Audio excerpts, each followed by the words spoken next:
Dan sampailah kita pada segmen terakhir, artinya saya harus meminta closing statement dari masing-masing narasumber. Saya mulai dari Mas Surya terlebih dahulu, apa yang kemudian bisa diyakinkan pemerintah bahwa program ini memang akan ada pembenahan secara fundamental, secara dasar begitu, Mas Surya? Baik, terima kasih banyak Mas Brams untuk kesempatannya. Jadi di sini kalau kita lihat ya Mas Bram, apa saja yang mungkin bisa dilakukan agar masyarakat kembali memberikan kepercayaannya kepada pemerintah. Di sini saya melihat bahwa transparansi itu menjadi salah satu fondasi utama untuk kembali membangun kepercayaan publik itu. Jadi pada prinsipnya pemerintah di sini mendukung keterbukaan informasi sepanjang sesuai dengan ketentuan perundang-undangan. Jadi aspek keamanan data serta tata kelola pengadaan yang berlaku. Di sini Mas Bram, masyarakat itu berhak untuk mengetahui bagaimana anggaran negara ini digunakan, sejauh mana program ini bisa memberikan manfaat. Karena itu penguatan sistem pelaporan dan keterbukaan data itu menjadi penting dari proses pembenahan yang saat ini sedang kita lakukan. Namun transparansi saja ini tidak boleh hanya berhenti pada publikasi angka saja, Mas Bram. Yang lebih penting adalah bagaimana menghadirkan informasi yang dapat dipahami publik, dapat diverifikasi, dan dapat menjadi dasar untuk evaluasi bersama. Nah, di sini pikir lagi bahwa semangat pemerintah ini adalah memastikan bahwa program MBG ini tidak hanya berhasil secara operasional saja, tetapi juga bagaimana memiliki tata kelola yang transparan, akuntabel, dan juga mendapatkan kepercayaan dari masyarakat. Terima kasih Mas Bram. Baik, terima kasih Mas Surya. Terakhir dari Anda, Mas Media, singkat saja Mas. MBG ini satu program yang inclusion errornya paling tinggi. Apa maknanya? Program ini dinikmati oleh menengah atas. Bahkan di saat masyarakat kecil itu sedang butuh bantuan sosial. Saya ingin bilang, Juni ini keluarga di Indonesia akan menghadapi multiple shock. Shock finansial keluarga itu sifatnya musiman. Dan Juni itu meningkat karena biaya sekolah anak. Juli, Agustus kemudian akan terjadi tekanan terhadap pembayaran kredit. Dan Oktober, September akan terjadi default. Itu patternnya. Dan tekanan ini makin berat sekarang ketika juga rupiah semakin melemah. Dan saat ini saya kira pesan dari forum ini sesederhana mudah-mudahan sampai ke Pak Presiden, hentikan MBG ini. Ketika MBG ini dihentikan, ada ruang memperbaiki kepercayaan publik. Dan tidak hanya itu, ada ruang memperbaiki penguatan rupiah kita. Pak Prabowo bikin pidato, silahkan menggebu-gebu, tapi kalimat ujungnya adalah saya hentikan MBG ini, maka besok harinya IHSG akan menguat, rupiah akan terkendali.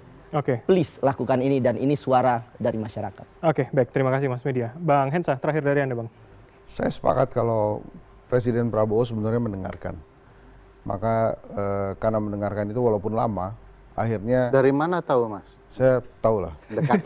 Karena saya pernah ngobrol juga dan dia mendengarkan.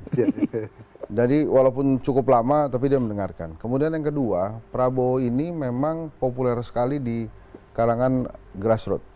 Jadi saya beberapa kali bicara dengan pedagang-pedagang kecil, mereka mengakui bahwa mencari 100.000 saja sulit hari ini. Tapi terus saya bilang, ya sudah, suarakan dong supaya pemerintah mendengar dan akhirnya melakukan perbaikan-perbaikan itu. Terus apa kata mereka? Oh, pemerintah hari ini lebih baik daripada pemerintah sebelumnya. Karena anak saya dapat MBG, saya dapat BLT, saya dapat bansos. Jadi artinya memang populer sekali Prabowo di kalangan akar rumput.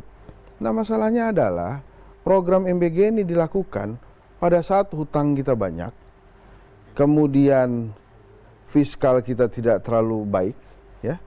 Kemudian ada tekanan dari dolar, dan saya sampai hari ini yakin kita nggak bisa lah mengantisipasi dolar itu, dolar global kita bisa apa gitu.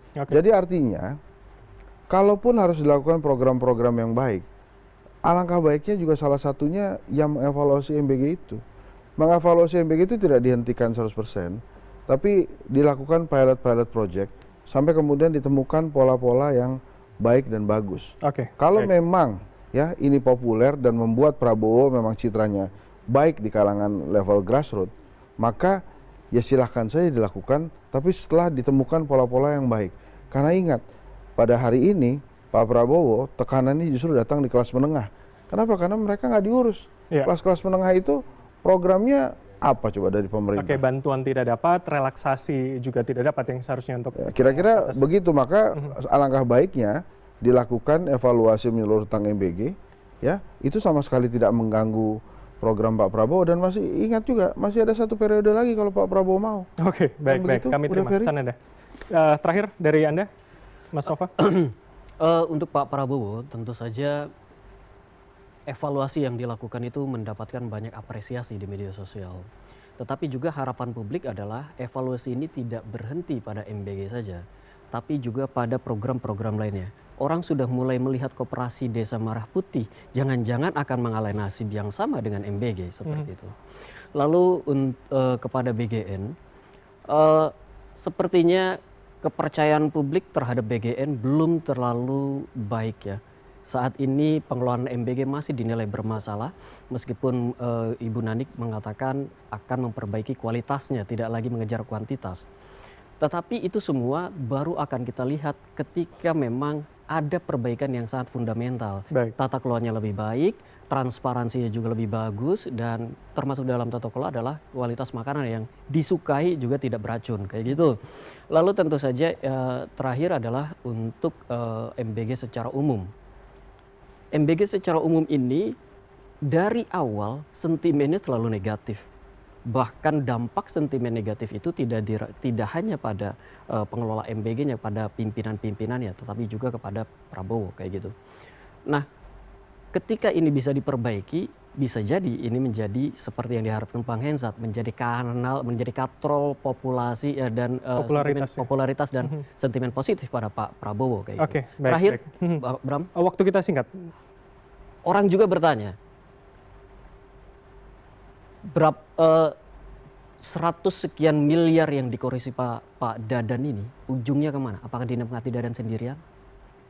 Oke, jadi kasus hukumnya untuk lebih luaskan lagi begitu ya maksud Anda ya. Mas Rio, terakhir dari Anda. Ya, Mas Bram, ini catatan saya hari ini penuh atas dari masukan-masukan semua dari rekan-rekan yang kami yakin tujuannya semuanya adalah baik. Dan saya akan membawa pulang catatan ini dan kami akan memperjuangkan melalui perwakilan kami, fraksi Partai Gerindra yang berada di DPR RI dan juga di DPRD tingkat provinsi dan kabupaten dalam melakukan pengawasan ke depannya untuk seluruh program makan bergizi gratis di seluruh Indonesia. Termasuk momentum untuk berbenah tata kelola, evaluasi menyeluruh, dan melakukan pengawasan baik dari segi internal maupun eksternal.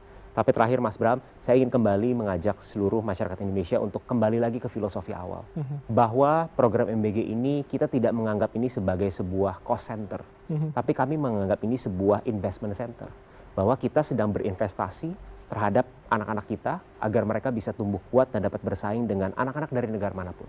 Dan dalam jangka pendek kita memberdayakan petani kita, nelayan kita, pekerja-pekerja lokal kita, ibu-ibu yang berada di daerah-daerah di desa-desa terpencil agar mereka bisa mendapatkan sebuah pekerjaan dan meningkatkan taraf hidup mereka. Sehingga tujuan kita agar kita bertumbuh secara ekonomi dan ekonomi semakin merata itu dapat tercapai. Oke, baik, terima kasih Mas Rio.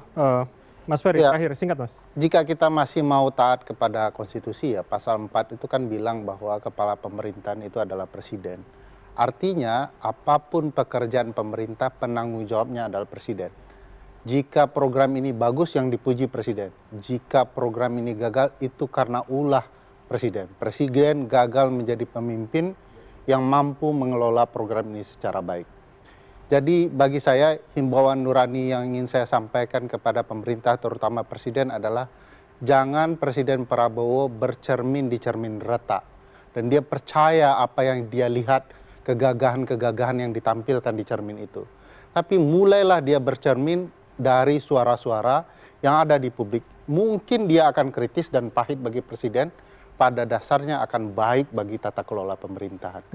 Kalau presiden masih jumut dengan orang-orang di sekitarnya, bagi saya disinilah titik kelemahan paling esensial dari penyelenggaraan pemerintahan ini, terutama dalam pelaksanaan MBG. Kalau presiden tidak percaya, tunggu saja tanggal mainnya, kekacauan akan berulang kembali. Oke, baik. Terima kasih kepada narasumber, ada Mas Ferry, Mas Media, Mas Nova, Mas Rio, Bang Hensa, dan juga Mas Suri yang bergabung bersama kami dari luar studio. Kami masih akan kembali di hari dan jam yang sama di minggu depan. Saya Bram Herlambang pamit. Terima kasih. Sampai jumpa.